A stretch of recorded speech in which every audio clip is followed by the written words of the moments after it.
第一部隊出動だ。蹴散らすぞ。Cerita dimulai dengan memperlihatkan Kikoru yang dikejutkan oleh kemunculan seorang wakil kapten divisi 1 yang bernama Issei Hasegawa saat ia masih berada di ruang tunggu. Hasegawa mengatakan dialah yang akan mengantarkan Kikoru ke ruang kapten divisi 1 yang tidak lain adalah Narumi Gen. Mulai saat ini Kikoru akan dititipkan di pasukan pertahanan divisi 1 hingga pangkalan Tachikawa selesai diperbaiki. Kikoru yang sudah mengetahui bahwa divisi 1 adalah pasukan terkuat Jepang dalam menghadapi para Kaiju. Lantas dia pun jadi sangat yakin kalau tempat ini adalah tempat terbaik untuk mengasah kemampuannya. Dan ia bertekad akan mempelajari semua hal yang bisa dipelajari dari sang kapten pasukan terkuat di Jepang. Namun tanpa diduga oleh Kikoru, tak lama setelah mereka sudah sampai di ruangan Narumi, sang kapten pasukan pertahanan divisi 1, Hamta Kikoru pun malah dikejutkan dengan yang sedang asik main game di tengah ruangannya yang kotor dan berantakan. Hasegawa yang malu melihat betapa berantakannya ruang Narumi tersebut, dengan spontan dia pun segera menutup pintunya kembali dan meminta Kikoru untuk menunggu di luar sebentar. Sementara dirinya sendiri kembali masuk ke dalam untuk menendang bokong Narumi tanpa memperdulikan kalau Narumi itu adalah kaptennya. Dari kejadian itu tentu saja telah membuat Narumi sangat marah karena Hasegawa juga merusak PS-nya. Namun tanpa menghiraukan kemarahan Narumi tersebut, di sini Hasegawa justru balik memarahi Narumi karena ia belum membersihkan ruangannya. Padahal Hasegawa sudah memberitahu akan ada tamu yang datang siang ini. Narumi menjawab dia sudah mendengar soal itu, tapi soal apakah dia akan menurutinya atau tidak itu terserah padanya. Mendengar hal itu, sontak Hasegawa pun sekali lagi menendang Narumi karena sikapnya yang menjengkelkan. Bahkan meskipun Narumi juga kembali memperingati Hasegawa bahwa ini adalah kamarnya, jadi terserah dia mau dipakai seperti apa. Di sini Hasegawa masih saja tak peduli dengan peringatan Narumi tersebut karena kamar ini bukanlah milik Narumi, melainkan milik pasukan pertahanan. Singkat cerita, setelah terjadi perdebatan di antara mereka berdua soal kamar yang berantakan ini, sesaat kemudian Kikoru pun masuk kembali ke ruangan itu untuk memperkenalkan kepada Narumi.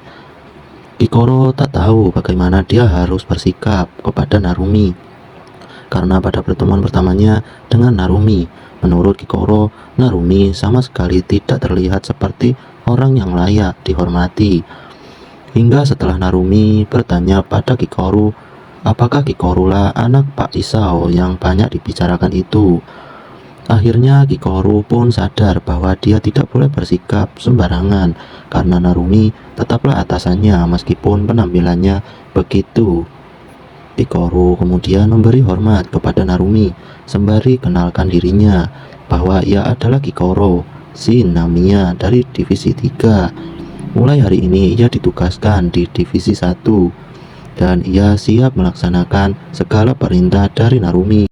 Menanggapi hal itu, Narumi kemudian juga berkata kepada Kikoru agar jangan terlalu serius begitu. Narumi tak butuh ucapan salam yang kaku seperti itu, tapi dia hanya ingin minta satu hal dari Kikoru sebagai anggota divisi 1. Namun sebelum Narumi sempat menyampaikan apa permintaannya kepada Kikoru, tiba-tiba mereka pun malah dikejutkan dengan pemberitahuan adanya serangan Kaiju. Mengetahui hal itu, Narumi pun langsung tersenyum dan berkata kepada Kikoru bahwa waktunya pas sekali.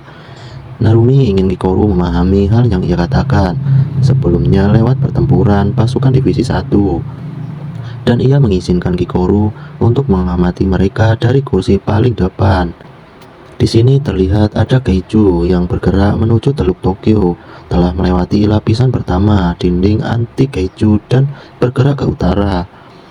Pasukan pertahanan divisi 1 tampak sudah lebih dulu menghadapi Kaiju itu. Saat ini perintah evakuasi telah dikeluarkan untuk distrik Kawasaki, distrik Kanagawa, dan distrik Nasu.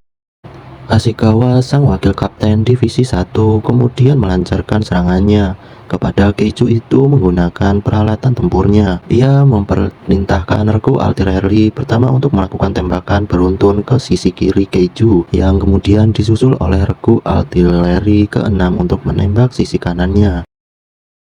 Sementara Kiko yang saat itu ikut menyaksikan dari helikopter hebatnya kerjasama tim yang dilakukan oleh pasukan divisi 1. Sontak Kikoro pun jadi terkesan dengan kehebatan mereka yang mampu mengendalikan arah gerak Keijo itu sepenuhnya. Kikoro berpendapat alasan mereka mampu melakukannya pasti karena setiap anggotanya memiliki kemampuan yang tinggi.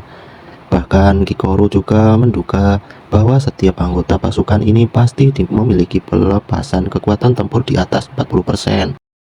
Di mana itu atau bahkan di atas seorang ketua regu.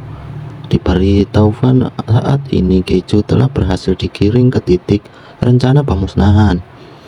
Narumi yang saat itu juga sudah bersiap untuk melakukan pertempuran kemudian berkata kepada Kikoro, "Kikoro, Shinomiya, sopan santun, penampilan, ketekunan, dan harga diri. Aku tak meminta semua itu darimu."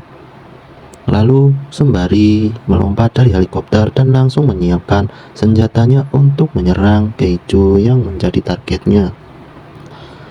Tepat setelah tubuh Keijo itu meledak dan hancur jadi berkeping-keping, dengan sombongnya Narumi pun kembali melanjutkan katanya kepada Kikoro bahwa yang ia minta hanyalah satu hal, yaitu perlihatkanlah kekuatan absolut karena ia tak butuh anak baik yang tidak punya kemampuan.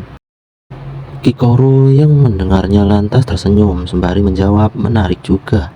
Akhirnya Kikoro bisa melihat kekuatan absolut dari Narumi, Gensan prajurit pembasmi Keijo terkuat di Jepang. Dan mulai saat ini Kikoro pun akan memberikan pembuktiannya dengan kekuatan absolut. Beberapa hari kemudian pasca penyerangan Keijo dengan skala kekuatan 7,2, cerita tentang kemenangan pasukan divisi 1 mulai dimuat dalam koran. Namun yang membuat Narumi jadi kesal, kenapa di halaman depannya malah ada foto Mina, seolah Minalah yang sudah mengalahkan. Narumi kemudian meminta Ekor untuk melihat beritanya dari HP. Dia masih tak terima kalau Mina sampai jadi trending topik, padahal sudah jelas dirinya lah yang mengalahkan Keijo itu. Ya lagi-lagi Kiko baru kembali melihat sisi lain dari sikap Narumi yang berbanding berbalik dengan saat ia sedang bertarung. Memberitahu Narumi bahwa alat komunikasinya terus berbunyi sejak tadi, tapi kenapa Narumi tidak menjawabnya? Narumi menjawab tak masalah, karena dia yakin itu hanyalah panggilan rapat membosankan dengan Ashikawa dan Pak Isal. Menurut Narumi, mereka itu selalu membicarakan hal sulit dengan wajah seram. Sementara ketika Narumi baru saja mengatakan, lagi pula kenapa juga dia harus pergi ke tempat menyesakannya bagian neraka itu saat siang bolong begini. Tiba-tiba Narumi langsung dikejutkan dengan Ashikawa yang menendangnya, sembari menjawab karena itu adalah tugasmu. Kemudian Ashikawa menyeret Narumi untuk ikut rapat bersamanya. Narumi bertanya memangnya ada pembicaraan penting apa sampai harus menyeretnya. Hingga setelah Ashikawa memberitahunya bahwa ini adalah tentang Keijo nomor 8, pada akhirnya Narumi langsung berganti ke tempat Kafka yang saat ini sedang push up di ruangannya. Sudah 5 hari berlalu sejak Kafka di sini dan ia tidak bisa berbuat apa-apa. Kafka yang teringat dengan perkataan Isao yang menyuruh untuk membuktikan kalau dirinya berguna, lantas bertanya-tanya apa yang sebaiknya ia lakukan. Tapi yang jelas ia bersedia melakukan segalanya demi teman-teman yang telah mempercayainya. Sesaat kemudian Kafka dijemput oleh sekelompok anggota pertahanan untuk menemui Isao. Di sana terlihat ada Narumi, Kikoro, dan Ashikawa yang sudah tiba lebih dahulu. Kafka yang melihat Narumi sang kapten divisi 1 juga ada di sana, lantas kembali dibuat kebingungan sebenarnya ada apa ini. Hingga setelah Isao memberitahu kepada Kafka bahwa mulai sekarang dia akan bergabung dengan divisi 1. Sontak Kafka pun jadi sangat terkejut dan tidak menyangka kenapa Isao tiba-tiba membuat keputusan itu. Isao Shinomiya menjelaskan alasannya menyuruh Kafka bergabung ke divisi 1 adalah karena dia ingin membentuk pasukan terkuat yang dapat menghadapi segala jenis bencana kaiju, yaitu dengan menggabungkan kekuatan kaiju terkuat sepanjang sejarah bersama pasukan pembasmi monster terkuat di Jepang. Ini adalah kesempatan yang diberikan oleh Isao kepada Kafka. Jadi Isao ingin Kafka menunjukkan kekuatannya serta membuktikan pada semua orang di misi pembasmian berikutnya. Sampai saat ini sebenarnya Kafka tidak ingin dibutuhkan sebagai kaiju nomor 8. Tapi demi untuk bertahan hidup, dengan terpaksa Kafka pun harus menerimanya. Di lain sisi, Narumi menyatakan bahwa ia menolak keputusan Isao. Karena jika semua ini hanya tentang pasukan terkuat, menurut Narumi asalkan ada dirinya di pasukan divisi 1, harusnya itu sudah cukup. Setelah mengatakan itu, Narumi pun langsung pamit pergi dari sana tanpa pertimbangan lagi. Namun ketika Narumi mendengar Isao yang mengatakan bahwa itu tidak akan cukup, kontak Narumi pun langsung berhenti langkahnya untuk mendengarkan kembali penjelasan Isao.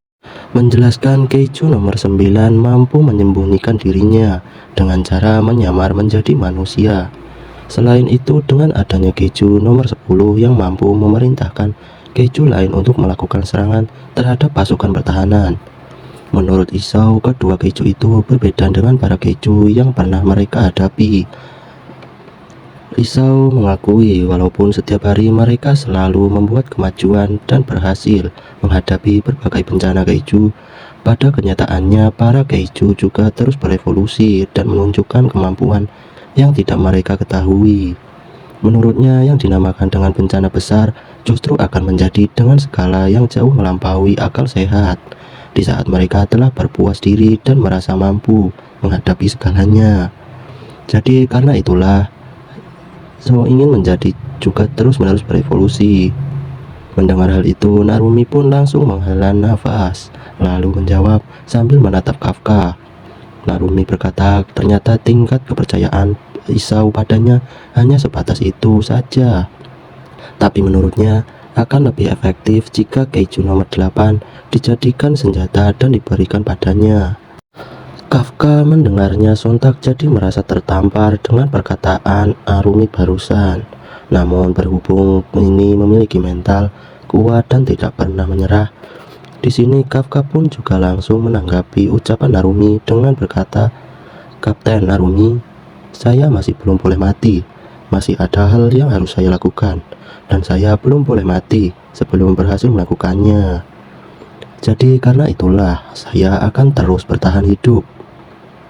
Mendengar hal itu, Narumi pun kembali berbalik badan untuk pergi meninggalkan ruangan itu sembari berkata dia tidak tertarik dengan perasaan situasi apapun pernyataan tekad Kafka. Narumi hanya ingin Kafka menunjukkan kemampuannya yang memberikan hasil untuknya. Tapi jika Kafka balik menunjukkan tanda-tanda lepas kendali lagi, maka Narumi akan langsung menghabisi Kafka di saat itu juga, lalu mengubah Kafka menjadi pakaian tempurnya. Kafka yang mendengarnya tidak merasa gentar sama sekali dengan ancaman Narumi. Meskipun dia sendiri juga tahu kalau Narumi tak akan main-main soal ini, dengan tekadnya yang kuat, Kafka tetap akan melanjutkan perjuangannya. Dan ia mengucapkan terima kasih banyak kepada Narumi yang telah memberinya kesempatan untuk bergabung di pasukan pertahanan divisi 1. Cerita berlanjut dengan memperlihatkan kepanikan di tengah kota karena lagi-lagi terjadi gempa yang menandakan adanya kemunculan kaiju. Lebih tempatnya di kota Tokyo di distrik Shinagawa. Di sini terlihat ada sebuah lubang besar yang tiba-tiba muncul di tengah kota tersebut, dan ada banyak kaiju yang bersembunyi di bawahnya. Sementara di tempat berbeda yang berlokasi di markas pusat pertahanan divisi 1, Selesai menjalani latihan bersama anggota Divisi 1, kemudian langsung bergegas untuk menemui Narumi di ruangannya, karena ia ingin Narumi juga melatihnya. Namun tanpa diduga oleh Kikoru, tiba-tiba Narumi malah bersujud meminta tolong kepada Kikoru agar Kikoru meminjam minyak uang. Narumi menjelaskan ia tak tahu kenapa gajinya yang seharusnya baru ditransfer minggu lalu mendadak lenyap dari rekeningnya. Padahal kenyataannya Narumi sudah menghabiskan semua uangnya untuk membeli semua barang Yamanson yang ada di belakangnya. Sontak Kikoru langsung memaki Narumi. Kapten macam apa yang malah memohon seperti itu pada bawahannya? Bahkan meskipun Narumi kembali memohon bahwa ia hanya meminta satu hal itu saja dari Kikoru, yaitu kekuatan finansial, Kikoru tetap saja tak mau meminjami Narumi uang dan malah memaksa Narumi untuk melatihnya. Tak lama kemudian Gawa datang memberitahu bahwa ada panggilan tugas untuk Narumi, Kikoru, dan para anggota Divisi lainnya, termasuk Kafka. Hingga setelah semua pasukan Divisi 1 sudah berkumpul, Narumi pun langsung memimpin mereka semua untuk melakukan pembasmian para Gejo yang baru muncul di bis Sanigawa saat ini. Di sisi para warga yang berlari ketakutan untuk menyelamatkan diri dari Gejo yang ada di sana. Dilaporkan saat ini para Gejo sudah mulai bermunculan di distrik Shinagawa. Para warga dihimbau untuk segera melakukan evakuasi ke shelter yang telah ditentukan. Namun di saat semua orang sudah mulai mengevakuasi diri mereka ke tempat yang aman, di lain sisi terlihat masih ada dua kakak beradik yang belum melakukan evakuasi dan memilih bersembunyi di balik sebuah mobil yang terparkir di sana karena kaki adiknya sedang terluka. Sang kakak mengatakan kepada adiknya untuk jangan cemas karena dia yakin pasukan Divisi 1 pasti akan datang menyelamatkan mereka. Kakaknya yakin Narumi pasti bisa mengalahkan Gejo seperti itu dengan satu serangan saja. Bahkan meskipun saat itu salah satu Gejo berhasil menemukan keberadaan mereka, di sini sang kakak masih tetap memberanikan diri untuk melindungi adiknya dari Gejo itu, karena dia sangat yakin bahwa Narumi pasti akan datang untuk membunuh Gejo itu. Dan benar saja, tepat di saat Gejo itu baru saja bergerak untuk memakan mereka, tiba-tiba Narumi pun benar muncul di sana untuk menghabisi Gejo itu dengan senjatanya, hingga membuat bocah itu sangat senang dan langsung memanggil Narumi. Dan kemudian memberitahu kepada bocah itu bahwa ia tak boleh memanggil seorang kapten tanpa menyebutkan pangkatnya. Jadi sebagai hukuman untuknya, lantas Narumi pun menyuruh bocah itu untuk segera pulang dengan selamat. Lalu ia juga meminta bocah itu untuk memposting tweet Kapten Narumi keren banget sebanyak 10 kali dengan ponsel ibunya. Setelah itu Narumi mencoba menghubungi Regu Kinashi dan Regu Miyake untuk menanyakan bagaimana situasi mereka. Kinashi melaporkan mereka telah menemukan 4 Gejo dan akan segera melakukan pembasmian. Sedangkan di sisi Miyake, mereka telah selesai membasmi Gejo di wilayah mereka. Mendengar hal itu, Narumi pun kembali memberi perintah kepada pasukannya bahwa prioritas mereka sekarang adalah memastikan situasi secara keseluruhan serta menyelamatkan para penduduk. Dan tergantung situasinya, mereka juga dibolehkan langsung membasmi Gejo di tempat atau menyingkirkannya ke lokasi pembasmian. Sedangkan khusus untuk Kikoru dan Kafka yang merupakan Gejo nomor 8, berhubung penduduk di wilayah itu sudah selesai dievakuasi, maka Narumi pun memberi perintah kepada mereka agar tidak perlu ragu untuk menghabisi semua Gejo yang masuk ke lokasi. Lalu berikanlah hasil yang gemilang untuknya, karena bagi Narumi hasil dalam adalah segalanya. Saat ini Kikoru dan Kafka sedang berada di medan tempur. Mereka masing-masing Kafka kembali teringat dengan pesan Isao yang sedang pernah mengatakan kalau ingin tetap hidup, maka buktikanlah kalau dirimu berguna. Lantas Kafka pun bergumam bahwa ia tidak boleh menyia-nyiakan kesempatan yang telah diberikan Isao kepadanya. Sementara Kikoru saat itu telah menerima laporan dari markas pusat bahwa para kaiju sudah dikirim ke lokasi pembasmi wilayah timur. Di sini Kikoru pun langsung saja mengeluarkan senjata barunya yang berbentuk kampak besar dan langsung bersiap untuk membasmi beberapa kaiju yang datang ke arahnya.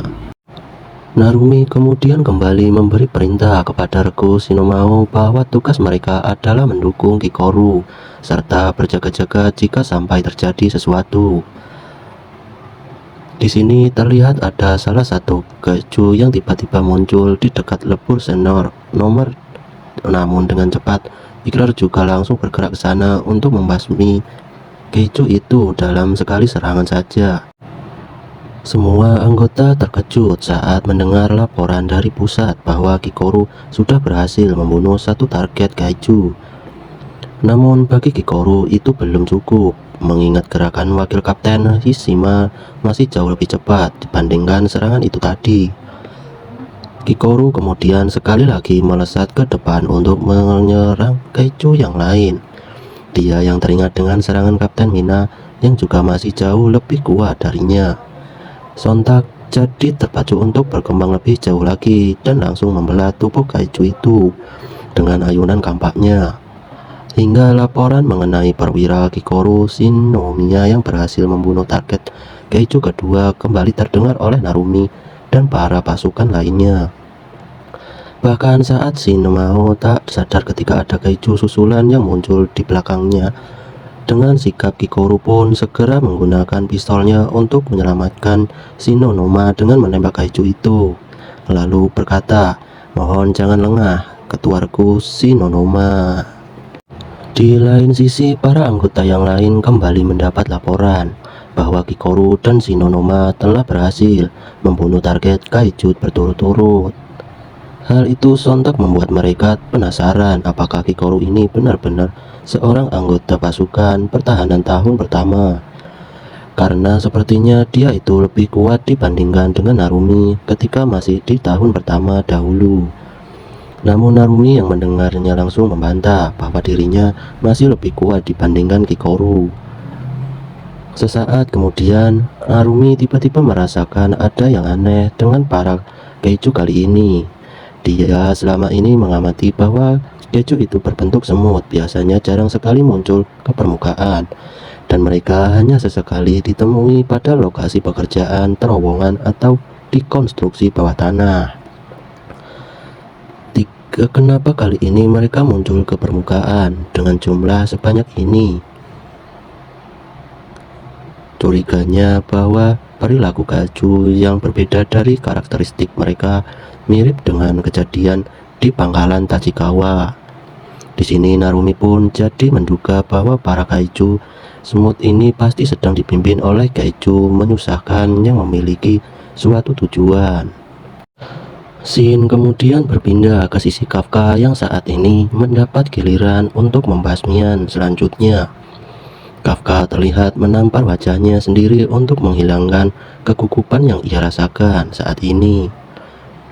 Sedangkan di tempat yang berlokasi di pangkalan, sementara pasukan pertahanan nomor 318 di ruang strategi, di sini juga terlihat Pisau dan para petinggi lainnya yang sedang mengamati pertarungan Kafka. Karena mereka penasaran seperti apa kemampuan tempur kaiju nomor 8 ini ketika berhadapan dengan kaiju lain. Kafka yang saat ini sudah berhadapan dengan salah satu kaiju. Dengan cepat ia pun segera berlari ke kencang kaiju itu membari melakukan perubahan serangan ke mode kaijunya dan langsung melompat untuk melayangkan pukulannya kepada kaiju itu. Namun berhubung serangan Kafka tadi tak berhasil memberikan dampak kepada kaiju tersebut, sialnya justru Kafka lah yang harus terkena serangan dari kaiju itu, hingga membuatnya terpental. Melihat kejadian itu, Keiichi Itami kemudian bertanya kepada Isao, kenapa Kafka tidak berubah wujud? Namun Isao hanya diam sembari terus menyaksikan apa yang akan dilakukan oleh Kafka selanjutnya. Di sini Kafka bergumam ternyata memang mustahil kalau hanya melakukan perubahan sebagian saja. Tapi jika ia melakukan perubahan sepenuhnya, Kafka khawatir kalau ia akan kehilangan kendali lagi saat ia hampir membunuh Isao sebelumnya. Hingga sampailah ketika Kaiju itu menyemburkan cairan asam kepada Kafka yang dapat melelehkan apapun. Pada akhirnya Kafka pun mulai memberanikan diri untuk membuat keputusan bahwa dia harus bertahan hidup agar bisa berada di sisi Mina dengan melakukan perubahan wujud sepenuhnya. Namun betapa terkejutnya Kafka di saat dirinya meningkatkan energinya untuk berubah ke mode Kaiju nomor 8. Tiba-tiba energi itu seketika menghilang hingga membuat Kafka tidak bisa melakukan perubahan. Malah terkena serangan telat dari Kaiju yang sedang ia lawan. Di sini terlihat Kafka yang tampak kesakitan dan juga kebingungan. Apa ia mendadak tidak bisa berubah ke mode Kaijunya? Bahkan yang lebih gawatnya lagi, tiba-tiba sinyal dari Kaiju berkekuatan besar juga terdeteksi di dalam wilayah pembasmian, dan sinyal itu diduga berasal dari Kaiju Kafka. Narumi yang mendengarnya kemudian berkata akhirnya muncul juga. Sementara ketika Hasegawa bertanya di mana tempatnya titik kemunculan Kaiju utama itu, sontak semuanya pun malah dibuat sangat terkejut karena Kaiju utama itu ternyata berada tepat di bawah Kafka. Mendengar hal itu, Narumi pun langsung bisa menebak jangan-jangan Kaiju utama ini sengaja ingin mengincar Kaiju nomor 8. Yang mana setelah Kaiju utama itu mulai menunjukkan dirinya ke permukaan tepat di lokasi Kafka berada saat ini, ternyata Kaiju utama itu tidak lain adalah Kaiju nomor 9 yang muncul dengan sosok baru untuk membalas dendam kepada Kaiju nomor 8.